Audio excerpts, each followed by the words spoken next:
Hello everybody and welcome to another comedian's interview for my blog and podcast Arichcomiclife.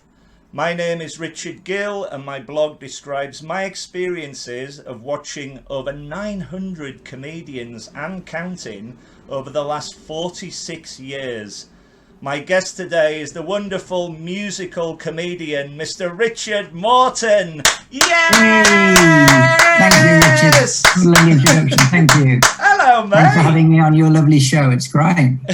Thank you so much. It's an honour. It's an honour to talk to you, my friend. Thank you. We're going to chat for the next hour or so, Yeah. and we're going to talk about your comedy career.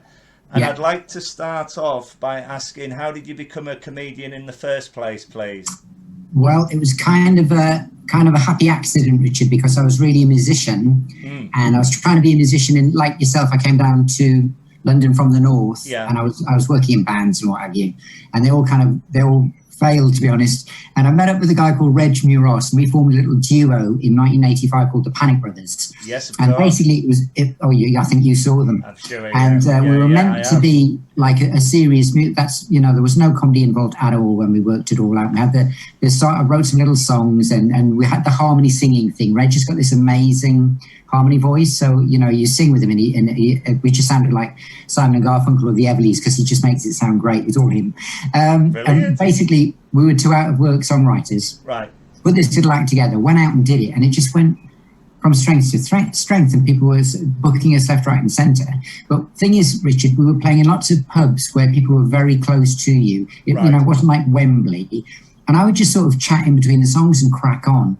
And I was a funny kid, I guess, or at school, I always tried to be. There were funny ones than me, don't worry about that.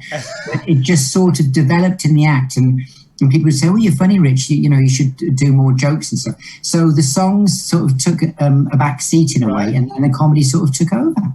Brilliant. And so we're talking, was this 1985, you say? Yeah, well, 86 we started gigging full time. We got together in late 85, and then start of 86 when we started gigging, it just went boom. It was so wonderful. We were both out of work. We were on the dole and doing day jobs and what have you. So suddenly we were making a living very quickly. But the thing was, we weren't.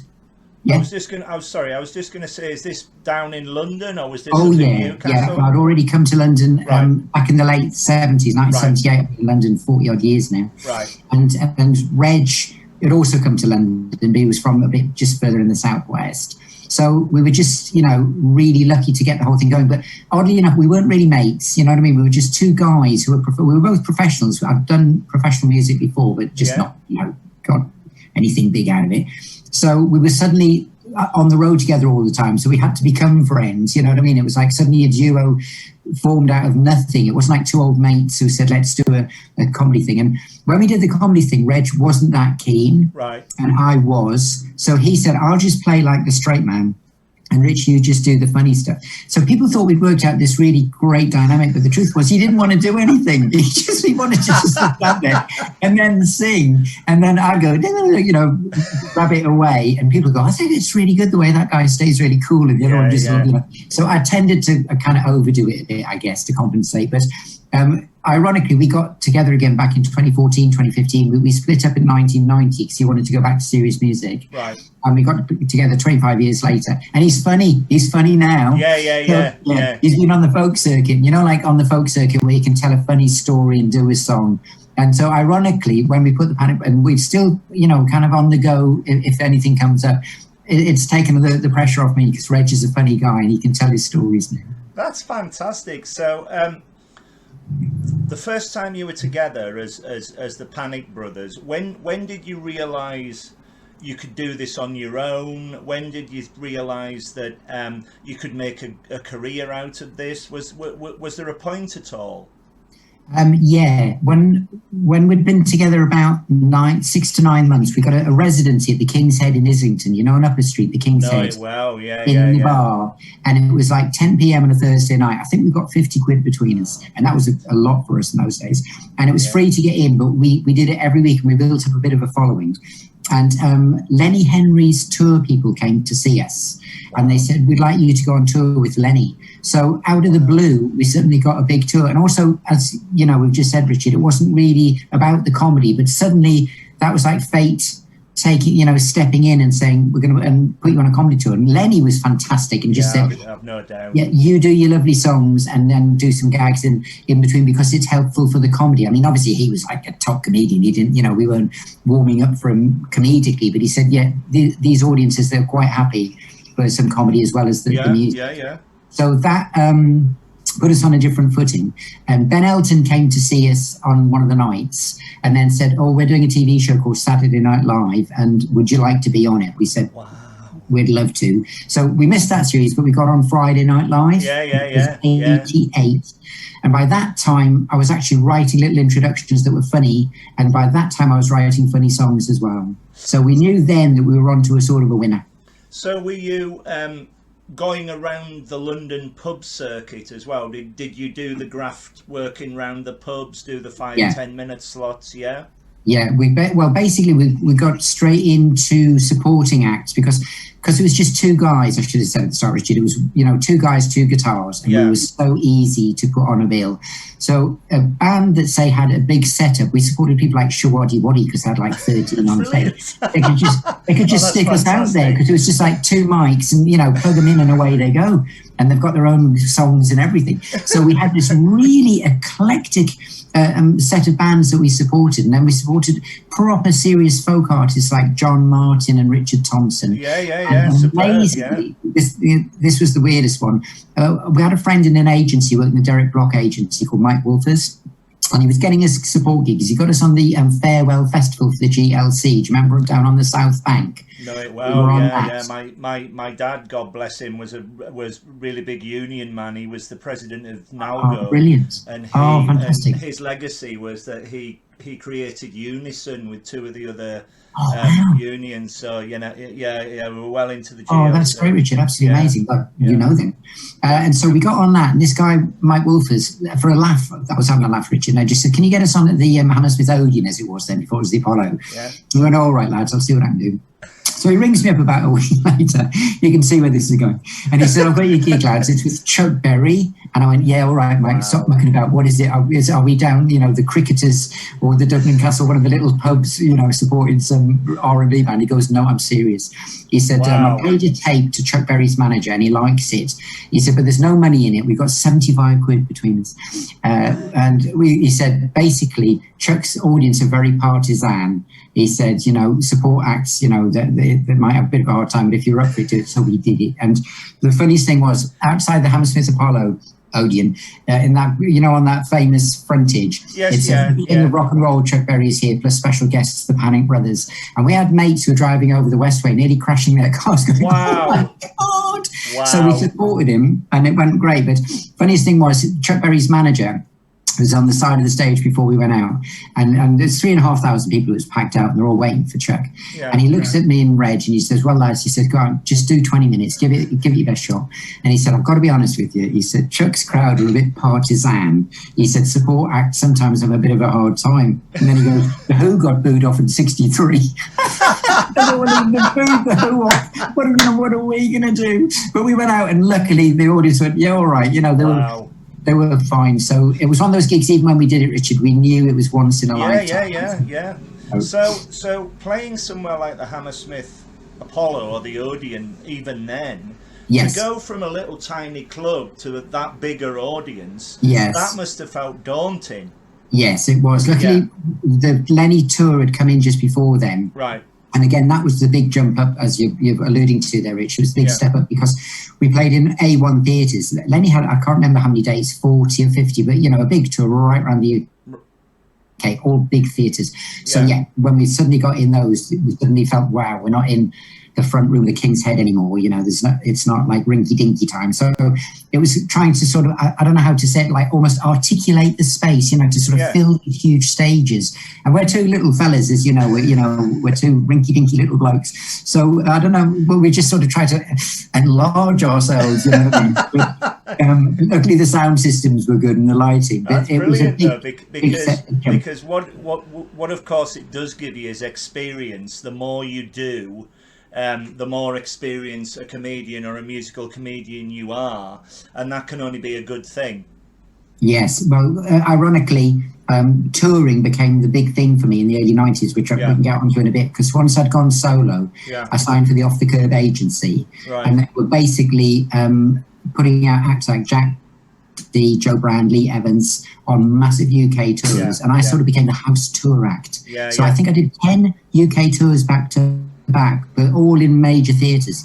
And when you play those big theatres, you sort of, it's almost like silent movie acting, I think, Richard. I probably overacted a bit just to sort of, you know, make myself bigger. And then you get into a club and it's like boom, and people go, "Oh, Rich," you know what I mean? It's like you're bigger than the room. But it was a great experience to learn that.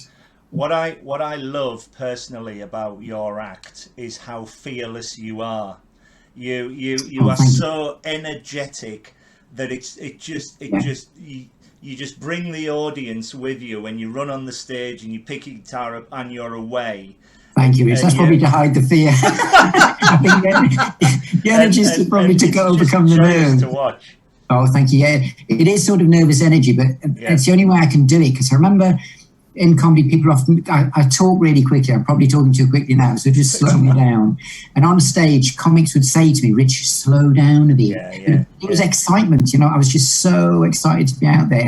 And sometimes when you talk quickly, it can be misconstrued as being nervous. But as you say, I wasn't nervous because I knew if my act worked, then I would be okay. That is not foolproof as well, you know, Richard. You can go out there with all your best stuff and it can still be awful. So don't think that doesn't happen or didn't happen.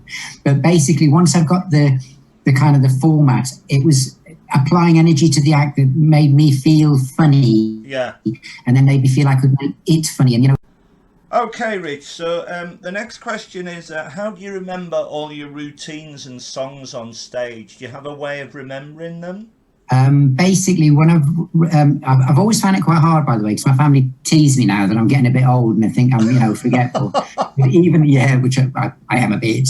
But even when I started, I remember that this thing, when we were talking about being excited on stage, it's like things just fly out my head. And so if I'd spent all day learning up a new song and, you know, walking around the house literally singing it and playing it and boring everyone to tears or trying to do it quietly, I could then go out on stage thinking I've got it, and then something will happen, you know, you'll get heckled or a thing will happen, and it's almost like all the new info goes out of your brain. So I'd really have to apply myself to get the new stuff in, but it only would take 2-3 gigs, and getting through it's the songs that are the hard thing, because you can't really stop, you know what I mean? If you're halfway through a song and you forget it, it just sounds really bad. You can't just say, "Oh, well, there's another bit at the end that was meant to be funny." So basically it would take 2 or 3 times out on stage to get it in, you know, to proper working order, and then however many more than that to hone it and make it as funny as possible. But that was always been a problem for me, and to the point where it would stop me from putting new material in the act. And I've talked to other comics about this, and because I spent way too much time doing the same material. Like, you know, a lot of those acts that do after 20, 30 years, you tend to stick to your tried and tested, and then you know it's going to work. So they would say, "Oh, Rich, do your new stuff. And I did a gig recently, and a comic said to me, I said, "Oh, I've got a new thing I want to do on stage, but it's a bit of a rough crowd." And he went, "Rich, there'll always be a reason why not to do new material, you know, always a reason why not to." It was Julian Dean, lovely man. Thank you, mate. And it was good advice, because, you know, it's easy to go, "Oh, I'll just bottle it this time, you know, I'll do it tomorrow." So I did, and I went out and I did it. So even now, Richard, it's something where I never wrote it on my hands, by the way. You know, I'm not a great fan of that, because it looks a bit, and also I sweat and get tired, you know, and it's all there for them. And it doesn't look professional to me. So, but what I would do for a long, long time is I'd write out my set list before a show, even if it was the same 20 at the Comedy Store that I did in the early show as the late show. I just write it out again. And I don't know, there's something in my brain that if I've written old-fashioned pen and paper, not even on the phone. So so that's the thing. I try to keep as much, you know, new material in as I possibly can. But in my defense, it's just making sure I get it right. So the other thing is, when you've got an act that works really well and you put something in the middle that doesn't work so well, it just stands out like a sore thumb. And, you know, you get comics saying, "Oh, I'll start with new materials." And I would never do that. I do something at the start I know is going to work. And then I'll have something at the end I know is going to work. And then I'll tuck it in the middle. And I put in what the comics in America called a ringer. So that means if I do a new bit, I've then got, and it doesn't go well, I've got a proper joke afterwards that I know will get me out of it. You know what I mean? Yes, I know. Yeah. So you've always got the ammunition ready if Yeah, you think it exactly. might not go. That's fantastic. That's Oh, fascinating. thank you. It's in the same vein as I never ask a question on stage unless I've got an answer. You see comics, especially MCs, and they go out there and they'll ask a thing of the audience and it doesn't go anywhere. And then you see them floundering slightly. So I'd always have an answer. It would always be like rhetorical in that sense. But sometimes I got a great answer and that would be funnier than mine. You know what I mean? And sometimes you get a thing that makes you think of a thing. But it's going out there knowing that you've covered as many bases as possible. And that's the other thing when you're saying about looking positive and looking confident. Yeah. It's knowing that, if things go wrong, you've got a bit of a fallback, set up. Yeah. The good thing as well, I suppose, I don't know, but I presume having a guitar, having a prop, is quite comforting for the particular act. Is there any logic to that statement? I think there is. And I mean, I often get that from the other comedians going, it's easy when you've got songs. It's easy hiding behind the guitar. But what happened is, because I came from a musical background, because I was a musician, it was just second nature for me. So in the early 90s, I did make a conscious effort to get away from using the guitar, and I just went out and I'd put it on a stand at the back of the stage, and I'd go out and just take the mic out of the stand and then talk with it. And I liked the freedom of roaming up and down the stage and having the mic in my hands. And I know a lot of comics just stand there and that's their style, but for me, I like to be able to move around.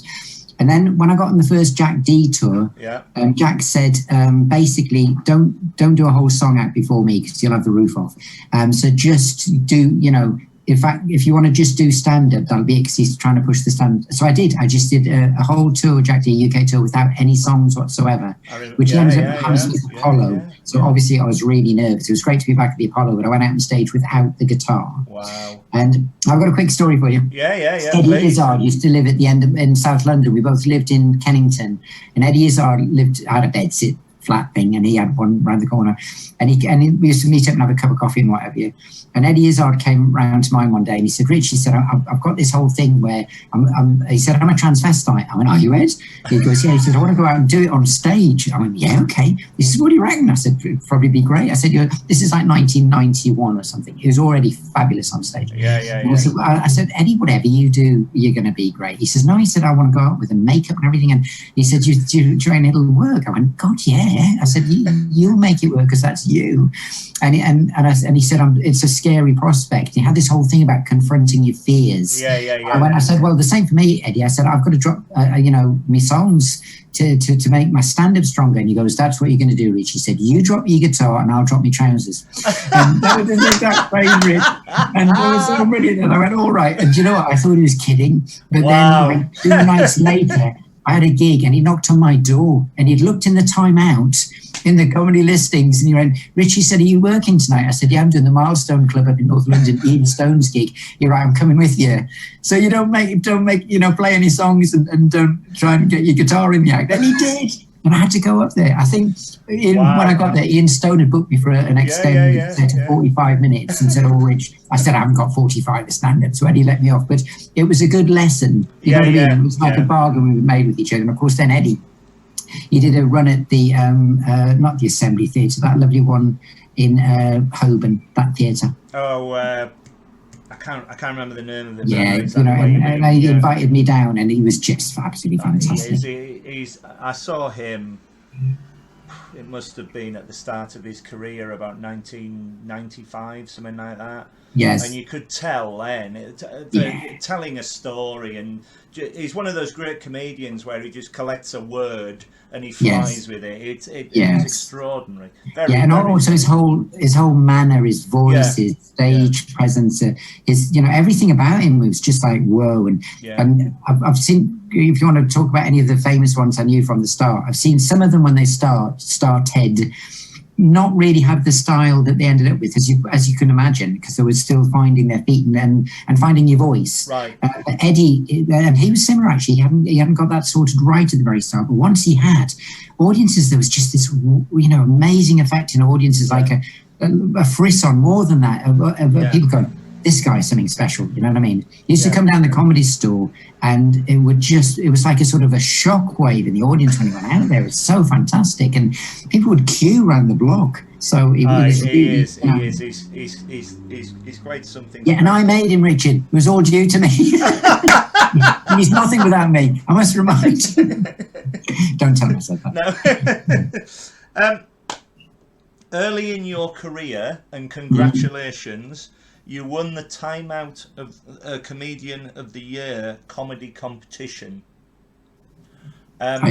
Describe the experience, please, and what is your view of comedy competitions in general? Do you think they're a good thing? Do you think they help an act?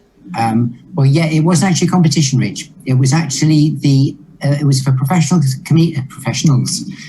comedians or semi-pros who were on the circuit, and they had an award for the best one through the year. Oh, I see. So it was a different award, but no, not many people know that now.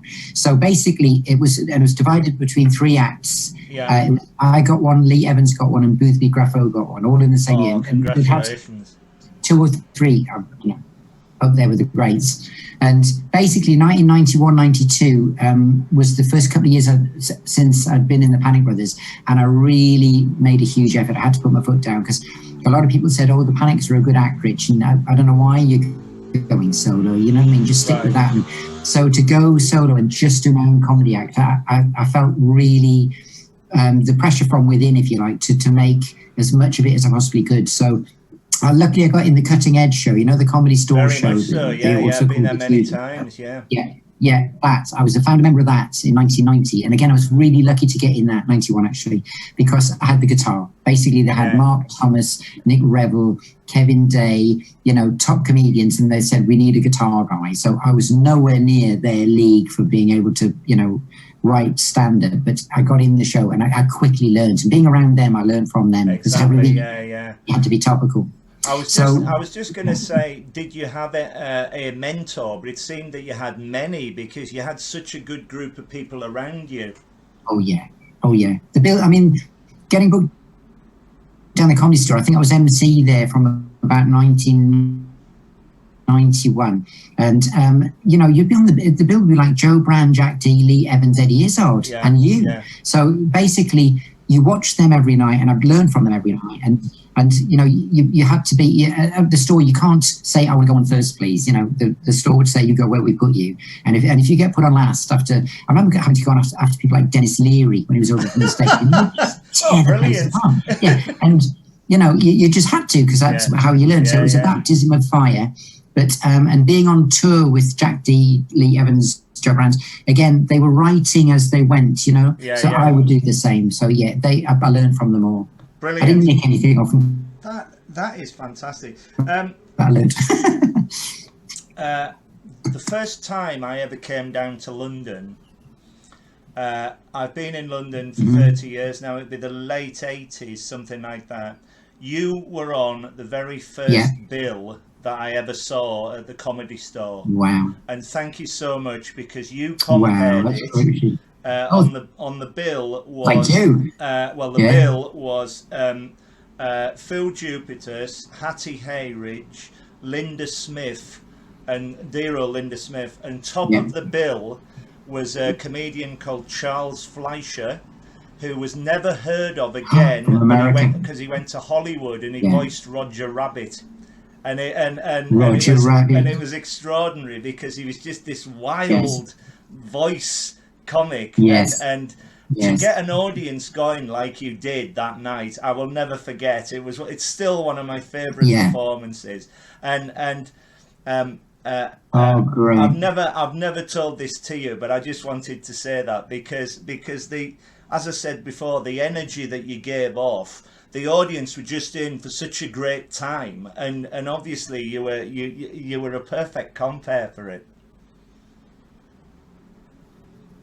Oh, thank you so much. That's really nice of you, Richard. I mean, again, you know, I felt the pressure of being on with fantastic acts who were way better than me. Yeah. So I gave it everything. So I'm glad it came over. So thanks. That's wonderful. Do you prefer comparing? And we mentioned Linda, of course. Yeah, of course. Yeah.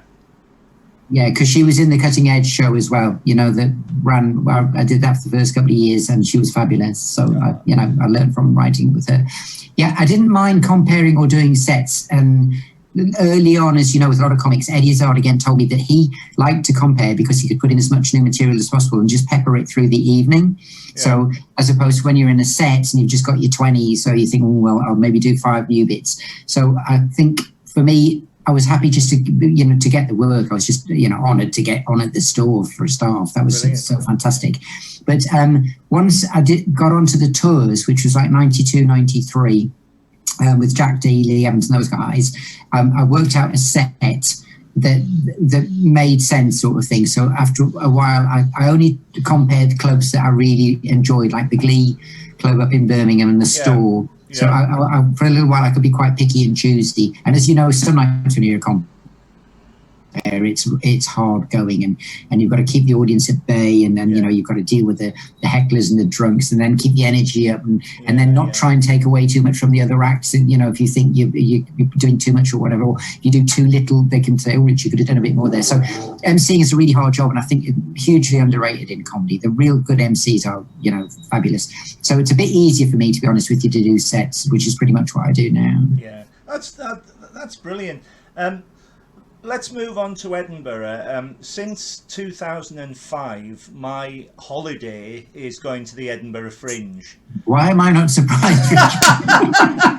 and I go every year, and I normally go in the middle week, and I go for a week, and I see about 50 shows in a week. Wow. And I just absolutely love it. Can you tell me what was your first Edinburgh Fringe like, please? Certainly can, Richard. It was way back in the day, and it was back in 1986 with the Panic Brothers, me and Reg Miros, and we didn't really know what it was all about. But in London, as we were saying, there wasn't a circuit outside of London then that we knew of, and we just played all the pubs in London, still doing the songs with little gags. And somebody had said, "Oh, you want to go to the Edinburgh Festival, mate? That's the place for you. You do great up there." So you get this, right? We got in Reg's car and we drove up to Edinburgh, with the guitars, and we turned up and we hadn't even booked anything. We didn't know you had to book it like months in advance or whatever. And we knocked on the door of the Gilded Balloon, and Karen Corran answered, and she went, "Yeah." And we went, "We're the Panic Brothers, and we've come for a gig." And she goes, "Why, you've got to book this up like in January and February, and you get a room and a run and a bada bing, bada boom." And then she went, "But lads, you're in luck." She said, "I've started this new thing called the Late and Live, and somebody's just dropped out. So do you want to do it?" Wow. So we got a gig, and we kind of did well at this gig, and other people said, "Oh, you should see these two lads with the guitars." And we made enough money, I think, to buy beer and pay for the petrol back home again. So we did a tiny little run of places, literally, and busking. We busted up in the Mound and to make some cash. And then at the festival, they said, "Look, to do this properly, you've got to book a room and every, as you know." We didn't. So we got on to Off the Curb, the agency Off the Curb, Addison Cresswell and Joe Norris, and they came to see us do some gigs. They went, "Yeah, we'll book you." And we got a proper run at the Assembly Rooms in 1987, but it was with Mark Steele, because we still weren't big enough to sell out a room in our own right, although we were getting quite well known, we were getting telly. Yeah. So it was Mark Steele and the Panic Brothers, and we did some song, we did the opening bit, and then Steely did his bit. He was fantastic. And then we got together at the end and did some songs. So that was a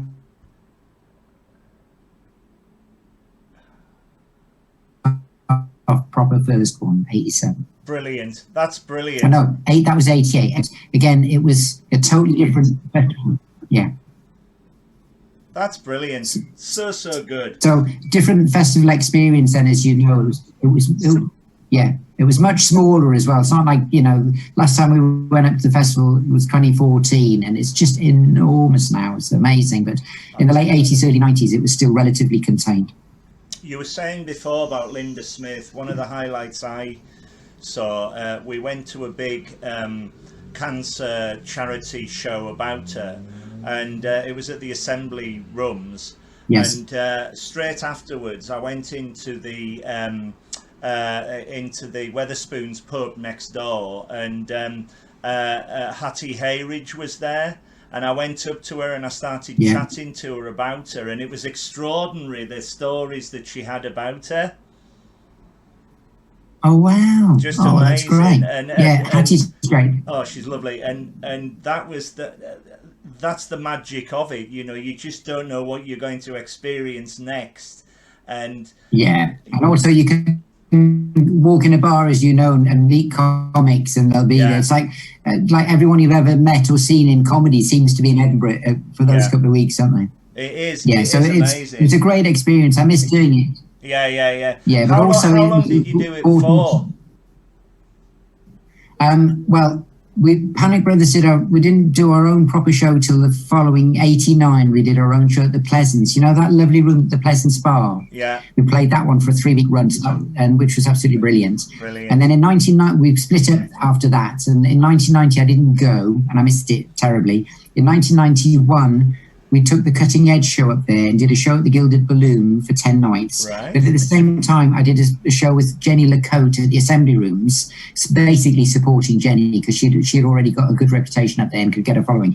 So I remember doing the one show and then packing my guitar in my case and legging it round to the other one and working my tabs off. When I got the award in 92, maybe that was part of it. I was just doing absolutely everything I possibly could. And then in 92...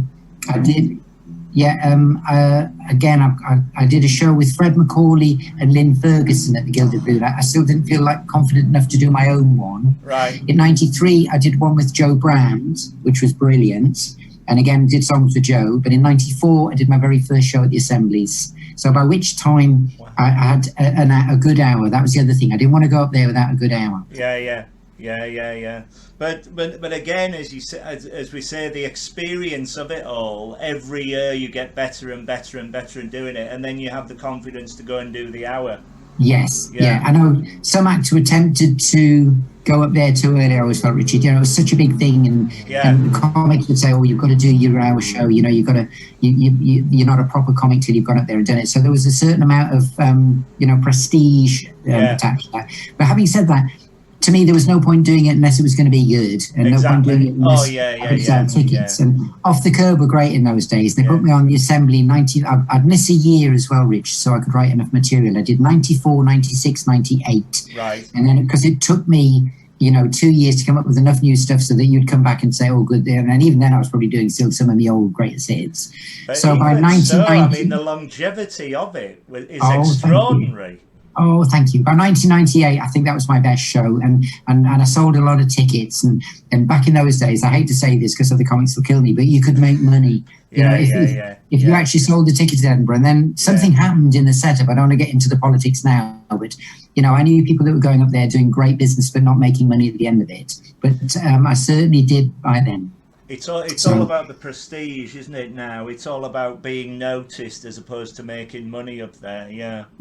Yes, and comics would go up there and take a loss. And again, by the early 2000s, I was married and I had kids, and I couldn't do that. I had to work for the money.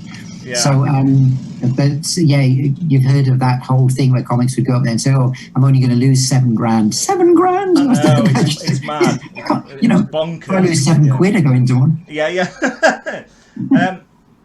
You mentioned before about touring. Yes. I saw you support both Jack Dee and Lee Evans on tour. Right. And when I saw your name, I'd recognised you straight away, that I knew you were a superb support act and you'd get the audience going.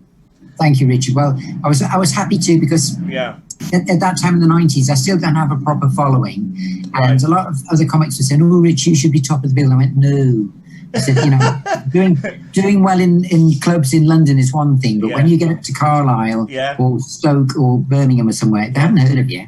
And even when I did bits of telly, which was helpful, it didn't really, merit saying I want to do a whole tour of my own. So I did a little tour of my own in 94, Off the Curb again, put me out on tour, but it was like student gigs, unis and art centres.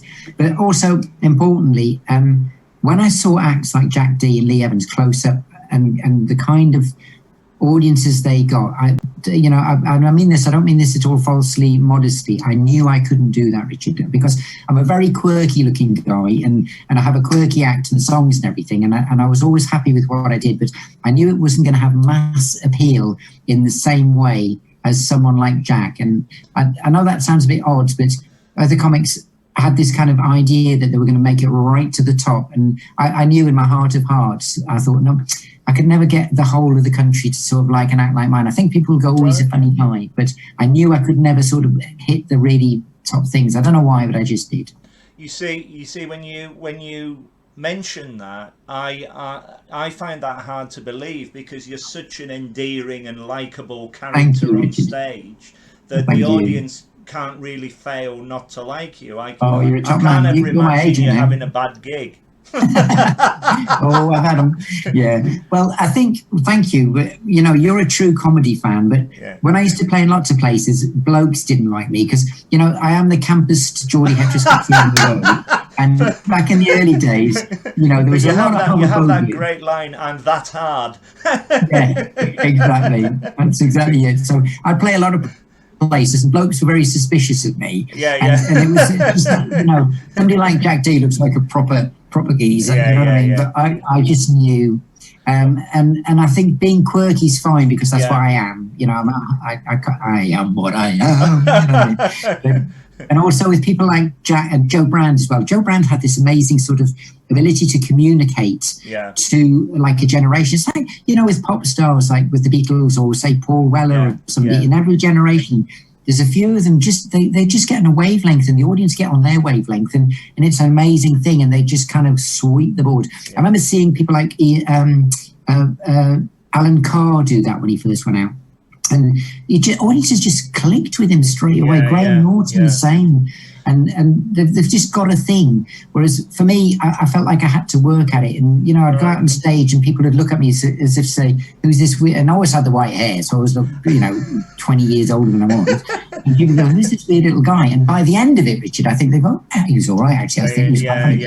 But that's the magic of it, though. That's the magic of it. Oh, thank you. But some comics walk out there and, you know, they don't have to explain themselves. They don't have to, you know, they've just got that thing like a sort of, it's like built in. Having said that, there's only a tiny amount of each generation of comics make it right to the top. And with me, you know, I was in the footsteps of Frank Skinner, Eddie Izzard, Jack Dee. I knew I wasn't as good as them. I knew I could be on the same bill and stuff. But, you know, you've got to be realistic in this business. So to make a living and to get as much work as I did, I thought was, you know, great. And that's as much as I think I could have expected. I like the fact, from my point of view, that I live in London, but my home city's Carlisle.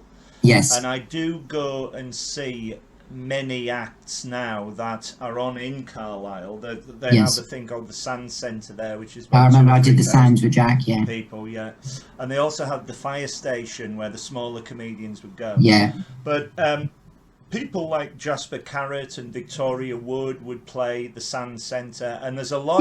I think there's a lot of Jasper Carrott in your act, the way with the guitar and just the casual manner that you, and then the enthusiasm with it all. Thank you. I take that as a compliment, Richard. Well, I loved Jasper Carrott growing up. I thought he was great. Oh yeah.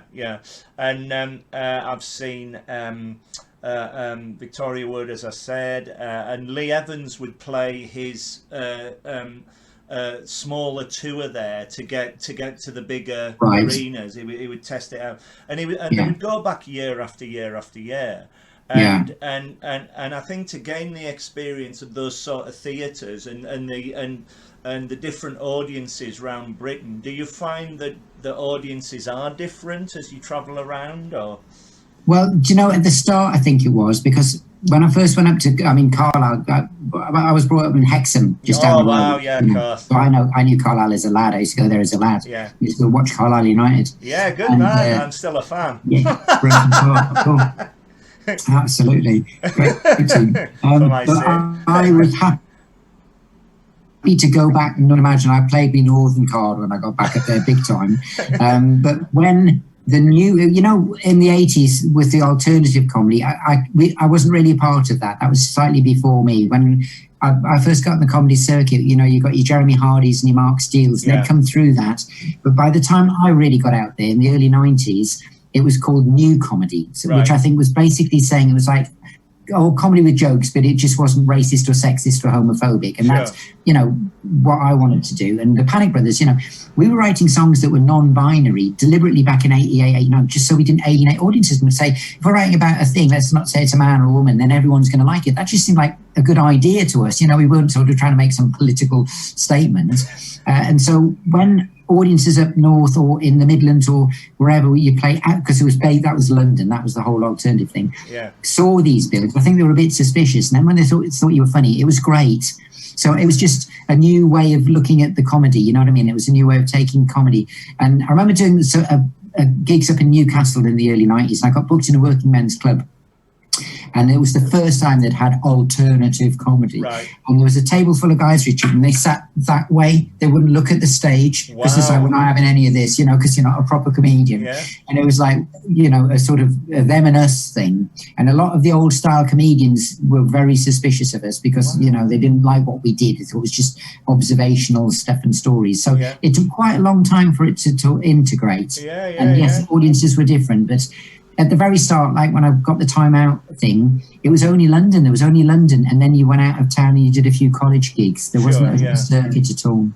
It reminds me of the old story. I've seen Ken Dodd many times over the years, dear old Ken Dodd. And he always used to say, he used to describe a laugh, and he used to say it starts off in your gut and it works its way up. And he had this real elongated way of describing this laugh, and he said that theory was by Freud, ladies and gentlemen. Mind you, Freud never played Glasgow Empire on a Friday night. and he used to have a giggle map of Britain, and he would analyse all the jokes in the different areas. Wow. And it's fascinating because it was similar, because when I was at college in Stoke. And I went to see Ben Elton, and I saw Ben Elton in Stoke, and then I saw him about a month later in Carlisle.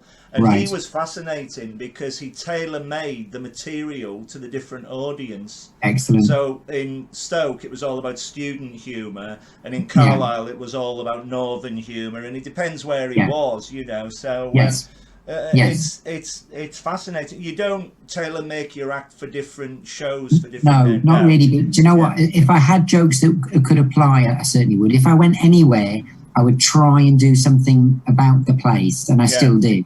So and audiences like that, and as far as the thing, always put a bit of work in to do a bit of research. He hasn't just rocked up and phoned it in. So from the very start, I would find local references for places. And because I did that Geordie thing, I look like the least tough Geordie in the world, and I'd always talk about parts of a town or a city that were the rough part of that town or city, because then I could relate to it as a Geordie. And the best one I had was Edinburgh, Richard. And when I was at the Edinburgh Festival, I'll paraphrase this joke for you. I'll probably get it wrong, but I used to say to the audience, I say, I'm a Geordie, as you know, Newcastle, a very tough town. And I said, of course, Edinburgh, although it's a very lovely, civilised city, it's got tough bits as well. I said, the first time I ever came here, I got out the train at Waverley, and I got in a taxi and asked the taxi driver, I said, mate, where's like the rough bit of Edinburgh? He says, oh, you'd better watch out for Craig Miller. And I went, blimey, one guy. And I love that joke. And then Edinburgh, it worked a treat. And I go, oh, Craig Miller. And even now, somebody did that joke on Twitter recently and said, did you remember Richard Morton's joke about Craig Miller? And it just wrote itself. That is legendary. And when I'm in Bristol, I do the same joke. Don't tell anyone. Because there's a part of Bristol called Knoll. That's a bit hard. And I said, there's just one guy, and watch out for Noel. And I said, there's just some guy with his shirt off going, oh, I'll have the lot of years, boys.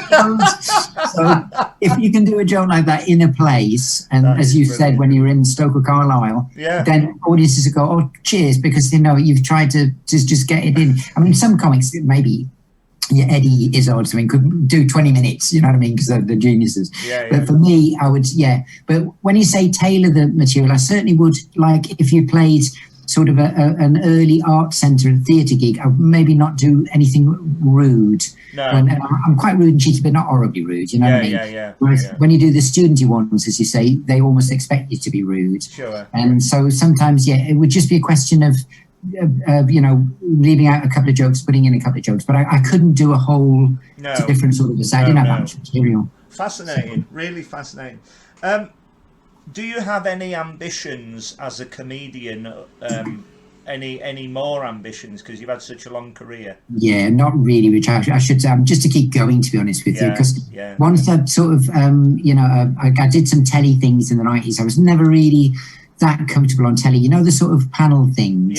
Yeah, because as you said, with my act, it's all about energy and larking about. When I have to sort of sit quietly and just do my turn, I wasn't very good at it. And I remember Off the Curve, the agency, they got me on things like Never Mind the Buzzcocks, and I got on Wogan with Terry Wogan, and I got Des O'Connor and Richard and Judy, and it was great. But I never felt like I could really shine at that. And, people like Lee Evans told me the same thing. He said he turned all that stuff down. He wouldn't go on panel things because he said he couldn't express his comedy properly. So when I was delighted to get on all those, but when I managed to make a living from it for so long, that in itself, to be honest, was and I played all the places I wanted to play, even though I wasn't topping the bill. I did the Apollo and Edinburgh Playhouse, 4,500 people. I went a lot further than I thought it would, put it that way. But just going now out to do gigs is still exciting. So I'm back now after the COVID thing. I did one last week at the Chiswick Headliners. Brilliant. Which is a lovely gig. I love that one. I go there a lot. I think I've seen gorgeous, you there. Thank you, Richard. Well, it's my local gig. It is a fantastic venue. Really they run it beautifully. And somebody said to me, Rich, be honest, after all these years, do you still get excited? And I said, yes. I said, because the act I do, I couldn't fake it. No. I can't go out there and fake it. And there was once a critic, I can't name the name of the critic, Richard, but I once got a review by somebody saying, "No, I don't know how Richard Morton, fakes that sort of energy and stuff." And I think my management had a word with him, but I won't say it is. But it was, they'd got it so wrong, because that's the one thing I have to be able to. I really love to entertain people. I'm such a show off. It's terrible. I really love to go out there and sing little songs. It's not terrible. It's wonderful. Well, no, thank you. But even after all these years, you know what I mean? It's like, last week in front of an audience again was just fantastic. I didn't realise how much I missed it, but the feeling you're making a room laugh is just absolutely fantastic, especially if it's in adverse situations. Sometimes you look out at an audience before you start, you'll see some grumpy looking faces and you think, oh, this is going to be hard work. And then when they're laughing, I think, what do I know? After all these years, I still get that wrong, because people, they go to comedy because they want to laugh. So that's the joy of it. So I'll keep going as long as I can, I reckon, Well, it's like this blog. I went on a half-day writing course to improve my writing skills, and I was with a load of people who wanted to be reviewers. And the woman who ran the course, she said, "We forget why you're here." And I said, "Well, I'm not a diarist, I'm not a reporter, I'm not a reviewer, I'm not a critique. I'm a member of the audience out to have a good time. And I think I've got something here if I write a blog expressing my enthuse and positiveness for all the people that that's get great, Richard. I couldn't agree more. Yeah. You're a proper comedy lover, that's the thing. It's people like you that make me want to do it, because otherwise, there's no point trying to it's like when you do the corporate shows. I don't do that many, but sometimes you're booked to do a company do, a Christmas do or something, and they either don't know there's going to be comedy or they don't really want comedy, and I've got sympathy for that. And then you've got to go out and start from nothing. When you play a comedy club, people have invested in it already, haven't they? Because they're thinking, I want to go out for a laugh. And even if you don't win them over, at least that's the premise. So, I'm at my happiest in comedy clubs, and that's where, I hope to stay as long as I can. Well, I'm sure you will. Have I talked too much? No, not at all. No. We're nearly through, actually. I could talk to you all night. Thank you. Who are your favourite comedians, past and present? Well, when I grew up, it was the Likely Lads. Clement and Lafrenaye's writing for the Likely Lads. I've got the book behind me. Yeah, it's brilliant. Absolutely adored that as a kid. Yeah. Also, growing up in Newcastle, it was important because it was a local thing, and you felt like it was, for the north, and the kind of Geordie humour. I absolutely adored. So that stayed with me, and even now I watch it and I just howl at the jokes, and something about I could never be like James Baldwin because he's so deadpan, but his character I thought was just one of the funniest comedy characters I've ever had. And then all of the people from when you were a kid, the sort of Morecambe and Wise, Les Dawson I was a big fan of, and crazy piano thing he did was so genius. Yeah. But then in the 80s, when I was trying to be a musician, that was the thing. I was trying to be a professional musician.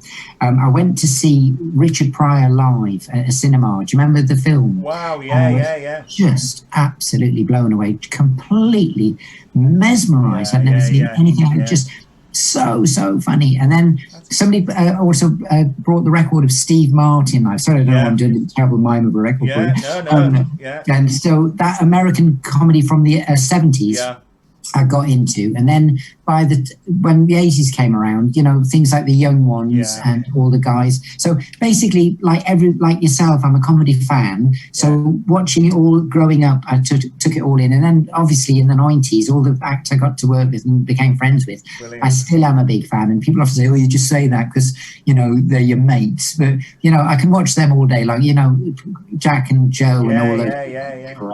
And even now, that's brilliant, because our comedy lives are running in parallel. I think the reason why I love comedy is Morecambe and Wise, and I never got to see them, but I've seen plays about them. I've read all the books and all the rest of it. But the first act I ever saw live was Les Dawson on holiday in Scarborough. Oh, fantastic. Absolutely amazing. And then a year later, I would be about 8 or 9, we saw Tommy Cooper.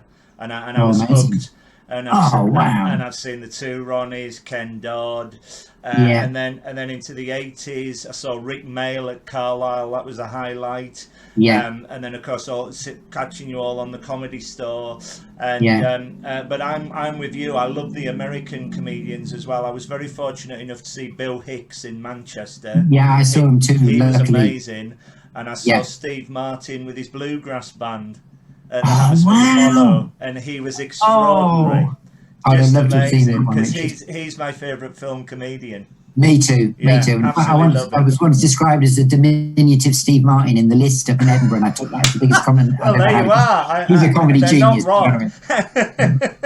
So that was great. But yes, all those people, as you say, Morecambe Wise and the greats from that era. But you know, you learn your comedy from all of that, and you know, walking on their shoulders. And also the two Ronnies, you know those songs they did? In the two Ronnies. I loved all of that, the little comedy songs. So I got a lot from that as well. I was very fortunate to be in the audience for the two Ronnies Christmas sketchbook. And it was the last thing Ronnie Barker ever did, and he didn't look so well. But the warmth for them, they had all the writers in the audience, and the warmth for them was extraordinary. And then about a month, 2 or 3 months later, after he died, Ronnie Corbett wrote the two Ronnies biography, and I met him afterwards. It was extraordinary, and one of my prized photos is myself with Ronnie Corbett. What a lovely man. What a genuinely funny, warm man he was. They were amazing. Wow, you've seen the greats, Richard. That is fantastic. I'm talking to one now. I'm not fit to tie the bootlaces. But you know, it's a wonderful thing there's been such a legacy of comedy in this country, and you know, it's still going, and there's still new comics coming through, so it's very exciting. Wonderful. Just following on from that, like me, do you go to a lot of comedy gigs as a member of the audience? Do you still do that? Not that many, Richard. No. 2 reasons. One is that hopefully I'm out there myself doing it. Secondly, I know a lot of the acts, and I've seen them and worked with them. So it would have to be for a special reason to go to. You know, it's like a busman's holiday. So if somebody was doing something special and they were saying, you know, and I'll go down, I'll support them, I'll always happily do that. Like, you know, when you're in Edinburgh, you'll go and see your mates' shows. Of course, I'll do that. But also, as all comics will probably tell you, and I'll watch some of your things now, when you're watching comedy, you don't tend to sit there laughing. You tend to going, "Oh, I see what they did there. Oh, yeah, they did that." You know, and my wife will be sitting, you know, laughing her head off, and I'm going, "Yeah, because they did that thing." You know, and I forget to just let go and enjoy myself. When if I watch the two Ronnies or the Likely Lads, it sort of takes me back to being a kid, and I just laugh my socks off. But when I'm watching my contemporaries or whatever, you know, you get a bit too analytical, so I have to stop myself from you know. Yeah. And same at comedy shows, I'll pace around the back of the room. I don't like to sit in the audience if I'm on, and I like to just watch them. Yeah. But I'm trying to think. People like Bill Hicks, I bought a ticket and sat in the theatre because that's what you do. Yeah. So I will if it's a proper big show somewhere. But obviously, it's been a while with the whole COVID stuff. Of course, but, yeah. I was just going to move on to that. How have you found online gigs as opposed to live gigs? Have you done many of them? I've done a few. I haven't done that many. No. To be honest, I found them quite hard because, as you know, I act it's all songs and energy. Yeah. I'd be sitting here in my house with my guitar, banging it out to you, but I feel like I'm sort of shouting at you, Richard. You know what I mean? Well, I feel like you're going, I would love it. Back off. So, and doing it with the Zoom show, one of the funny things was that I lost people on the screen, and it was like I was just paying to like one person, although I could hear the laughter of the other one. So I just sort of imagined everyone could see, and I just did me stuff, and it's a bit like, funny we should say about the old days in the theatres. When sometimes you played the big A1 theatres, you couldn't see the audience. It was just all darkness. And you're on a stage and there's 2,000 people out there. And you just think, right, I know they're watching. I'll just do everything as properly or, as well as I can. So it's almost like acting it out. So I'd just be like whacking it out to the computer and, hoping that it all made sense. And at the end of it, I'd say, was that all right? They'd go, yeah, it was great. But you'd just be like you're in your house shouting. Yeah.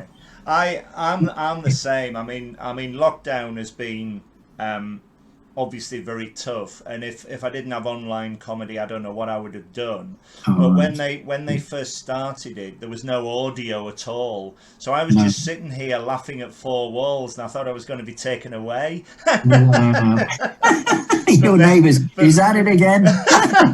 But then when they opened them up, they put audio on it, and the comedians could time the jokes and chat to the audience and whatever. But you cannot beat live. I went to Headliners about 2 weeks ago, and I love to go out for a few beers on a Saturday night or something to eat, and then go to a comedy show, and then you're just in the moment in that room. I agree entirely. And you never know what's going to happen, and that's the magic of it. So when it comes back properly, I, for one, would love to see you obviously again live very soon. Oh, thank you, Richard. Well, I've got some new lockdown jokes for you, new songs. Yeah, I agree entirely because it's all about the audience. Brilliant. Excuse me. Yeah, and when some of the comics said they weren't going to do the Zoom shows because if there's no audience, there's no show, and I agree with that. To be honest with you, but, going back last week and doing some again, that's exactly what you feel. You think, yes, you miss it. It's the atmosphere, it's the room. Yeah. And I always thought audiences were way more important than they gave themselves credit for, because it's all about them. It's all about the mood they create, and all about you working, in conjunction with them. So the Zoom thing, I think, just as a fallback or a standby, fine, but it's nothing like real comedy. It's nothing like the real thing. You want to be back in the room. Yeah. Just before we go, is there anything else you'd like to say? Have you got any gigs coming up? Have you got any podcasts? Where can people find you on social media, that sort of thing? Thank you, Richard. I have got gigs coming up. I think the next one's at Dorking Halls down here in Surrey. That's not too far from me. Right. I've got gigs dotted in the diary through the year, but you can get me on Facebook and you can get me on Twitter. And my Twitter handle is Rich Morton Sound. Right. Twitter at Rich Morton Sound, because I do a music thing as well called the Rich Morton Sound, and I've composed some imaginary film tracks and TV tracks, which was a sort of project I did.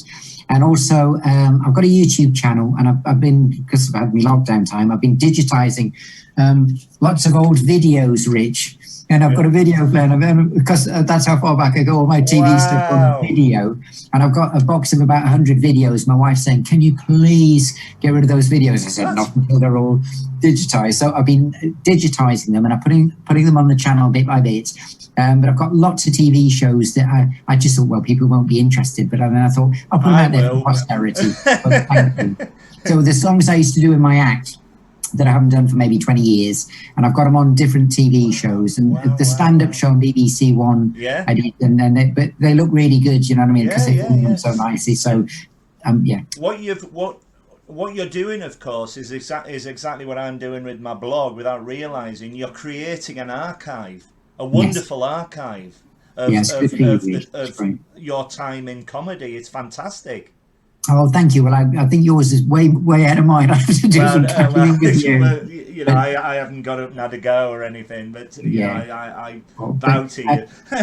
Oh, not at all. But I agree entirely. Yes, and it's for, you know, anybody in the future to go, oh, I wonder what that was like, those 90s kids. And to be honest, some of the bills I was on, I'm just so delighted to see who was on the bill. And you look at the credits on a TV show, and you think, oh, look at all those other people. So yes, I'm busy doing that, and I'll I'll put as many on there as I possibly can. So just it'll be under Richard Morton, and it's on my YouTube channel. No, that's great.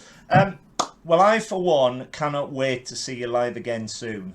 Thank you. And Thank you, Richard. I'll make a point of saying hello, obviously, after. Come and say hello, absolutely. But Thank it you. would be just keep doing what you're doing, because you're Thank a you, very, Richard. very, very funny man who has made me laugh such a lot over the years. Thank you. Thank you so much for your time. It's Thanks been for having me. wonderful It's been a talking pleasure. to you.